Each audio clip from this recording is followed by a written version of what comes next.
What the Cleveland Guardians are doing is unbelievable, and series after series, all I heard is that they will eventually cool off and this hot start isn't legit. And I know they haven't played like the hardest schedule of all time, but they've had some tests, and they've responded every time. And I think it is time to start paying attention to this team because they are here to stay, and even if they do slump eventually at some point, which I think they will, they have proven they can be a dangerous playoff team. And the scary thing is that some of the talent isn't even on the big league roster yet. They have a guy by the name of Chase Delaughter who is a stud center fielder. Gavin Williams will be back sometime soon. They've got Kyle Manzardo who is absolutely tearing it up in AAA, and it feels like some of the young players on the team in Rocchio, Brennan, and even Jose Naylor are starting to get going. And honestly, the craziest thing is that the Guards are doing all of this with a slow start from Jose Ramirez. He doesn't even look like himself yet.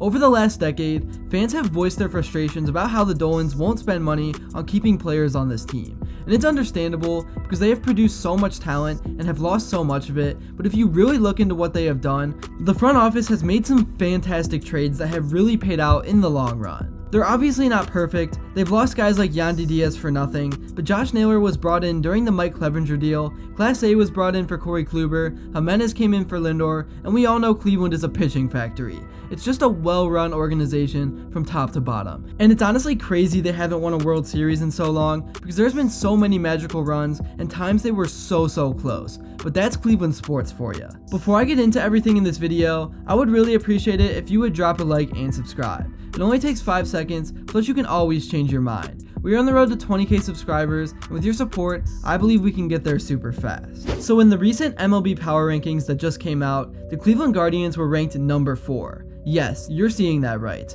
number 4, and they have the best record in the whole league. And yes, they have played the A's 6 times and the White Sox, but what people aren't realizing at all is that one of the reasons why the A's have a bad record is because of Cleveland. At the time of this recording, they are 8-14, and without the 5 losses to the Guardians, they would be 8-9, which is around 500. So other teams really haven't been able to do what the Guards have done to them to this point in the season. And the Guards went into Seattle, a place they usually struggle in, and took 2 of 3. And then they went into Fenway and took 3 games, which is something they haven't done in decades. And even against the Yankees, they were really just one hanging pitch away from winning that series. So to this point in the season, the run the Guardians are on has been no fluke. And with a new manager and really a basically new coaching staff as a whole, this has been super impressive. And that brings me to the first player I want to talk about who has really been leading the way to this hot start, and that guy is Josh Naylor. Naylor is a guy that I thought should have been an all-star the last 2 seasons, but this is the one that seems to be like his official breakout one. He has had a clutch hit in nearly every single game up to this point, and he just plays with so much energy, and it spreads throughout the locker room. Through 22 games, he has a 325 batting average, 6 home runs, and 20 RBIs. So at this pace, he would end the season with 44 home runs and 147 RBIs. Just incredible, and I think it's time for the national media to start talking about him and give him his credit. He has just been the perfect guy to back up Jose Ramirez, and he has lifted a ton of pressure off his shoulder. Another guy that has been incredible so far into the season is Steven Kwan. One of the things that he told people he wanted to be better at this season was not watching first pitch get me over fastballs go right down the plate.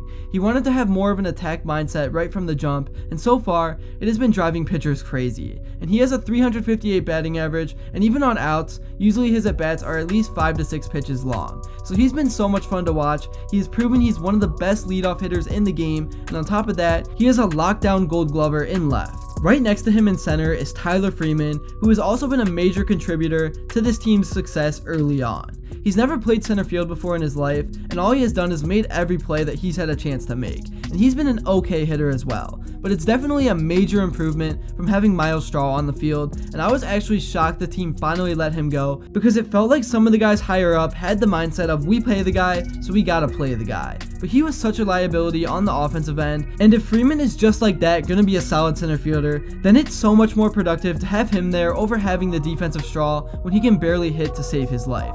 And when Hedges is gonna be in the lineup every once in a while, you can't have 2 straight players that are guaranteed outs. And not only has Freeman been a solid center fielder, he's made a few incredible diving catches back towards the track and wall. So I honestly like him being the center fielder for now until Chase is ready to come up. And that leaves Laureano and Brennan in right field, which to me me is fine for now, especially if Brennan can continue to elevate the ball and hit a respectable amount of home runs. This really does feel like the first time in a while that Cleveland has been balanced in both contact and power. Anyways, for as impressive this 16-6 start has been for the Guards, the real tests are coming up. They've got 3 at home against the Red Sox again, and then they face the Braves, who are number 1 in the current power rankings. I think this is perfect for the Guards to see where they are at, and even if things don't go as planned, that's fine as well because it's super early.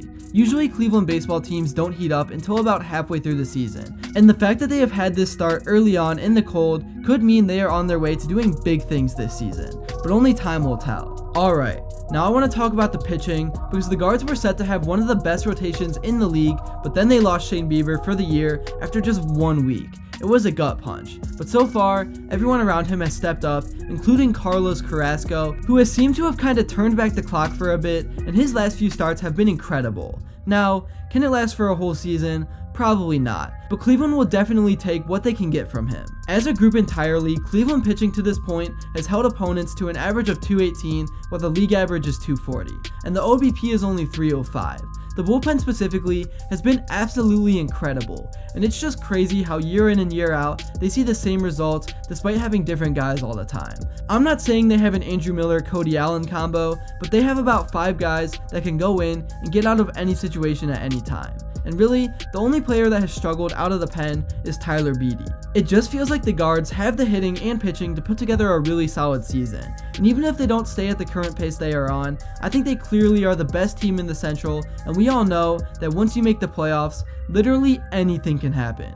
But the Guards just need to stay healthy, that's the main thing. Bieber is already gone, they can't afford to lose any more of the rotation. And like I said, Gavin Williams can be the Bieber replacement. And I think by the end of the season, Delaughter or Manzardo will be up helping the team as well. The future is so bright, and I haven't even talked about how this team just recently found out that they have the #1 pick in the draft. It's kinda insane. This really is an exciting time to be a Cleveland sports fan, between the Cavs facing the Magic in round 1 of the playoffs, the Browns being able to pick who they want and not having needs to fill in the draft, and then the Guards getting off to this scorching start. And actually, with the way things are looking, all 3 teams might end up making the postseason in the same year, which is pretty nuts to me.